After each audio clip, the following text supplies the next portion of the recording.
Hi, I'm Teresa from Phoenix Gate Crafts, and a very common question I hear a lot is, what do you do with your yarn scraps? So let's discuss. So my typical answer to the question is that you can literally turn any project into a scrap project, because literally the only thing you do is, instead of using new balls of yarn, you're using up old balls of yarn. You just need to make sure that you have enough yardage to do what you want to do with the yarn. So if you have a color work pattern, that's actually pretty perfect, especially if it's stranded color work and it's only for like a yoke. You can use up some scraps in the yoke, and then you can use up some complete balls of yarn doing periodic color changes through the body of the sweater. That can be really cool, especially if you don't mind things that don't quite match or aren't necessarily even and perfect, because you could wind up with one sleeve that's different than another if that's something that you're up for. Or you can plan it a little bit better, where you split all of your yarn into two balls, and so that way you have the same amount of yarn available for each sleeve. Scrappy socks are perfect for fingering weight yarn, especially if you're a sock knitter already. As you can see, this is actually a scrappy shawl. Some of these, like this color right here, I had actually used on another shawl, and this is what was left over. This was also, this one was actually a pair of socks, and this one are actually the same yarn. This one I used on a pair of socks that I gave a friend of mine.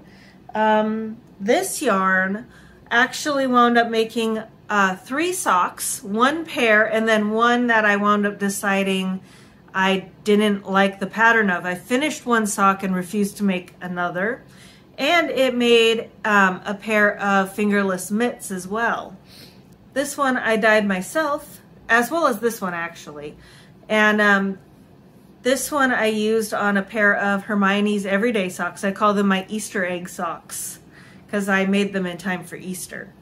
Another sock. Ooh, this is the color I used.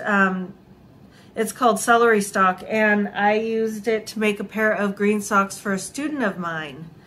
And this black also came from one of the first pairs of socks I ever did that actually had on-purpose holes in them. I felt very proud of myself for that.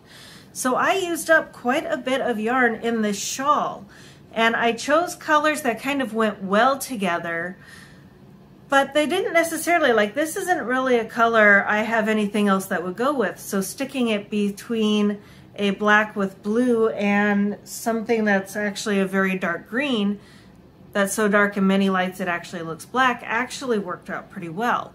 It's not like I wear this shawl out or anything. It's very nice, it's warm, and it's comfortable, and because most of what's in it is stuff that's good for socks, it actually wears really well. Some other ideas are scarves. Look pretty cool. You could do a brightly colored, multicolored scarf. You can do mittens. Small projects actually work really well. I have used up little bits and bobs of cotton yarn in making some amigurumi toys that I gave away to my husband's little baby cousin. Cotton's actually really easy, because if you don't mind a multicolored dishcloth, that's actually pretty perfect because nobody's going to see that. You can also do more coordinating things, like if you have a decent amount of a whole bunch of different colors.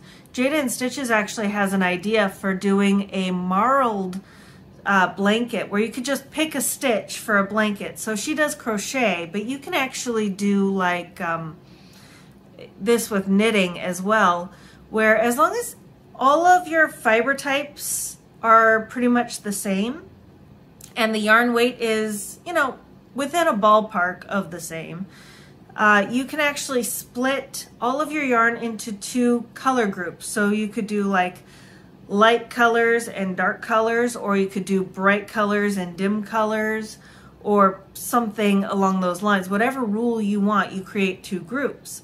And you always have two yarns, one yarn from each group going at the same time, and you knit or crochet with two strands together. And what this does is it creates a marled look with the two very different colors. And whenever one color runs out, you pick up another ball and join in from that same group.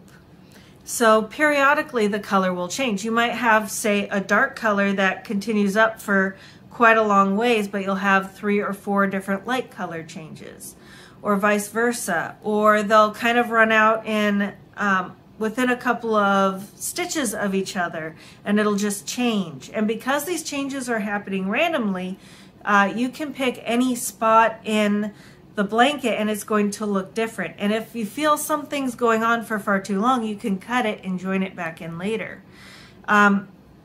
It's kind of amazing how something like this kind of winds up balancing itself out despite the randomness. But if you don't want anything that random, you can plan colors out. There are scrappy sock projects, there are scrappy shawl projects. Going on to Ravelry and typing in free and scrap in the pattern search will get you some fairly interesting options. But like I said, you can actually turn anything into a scrap project.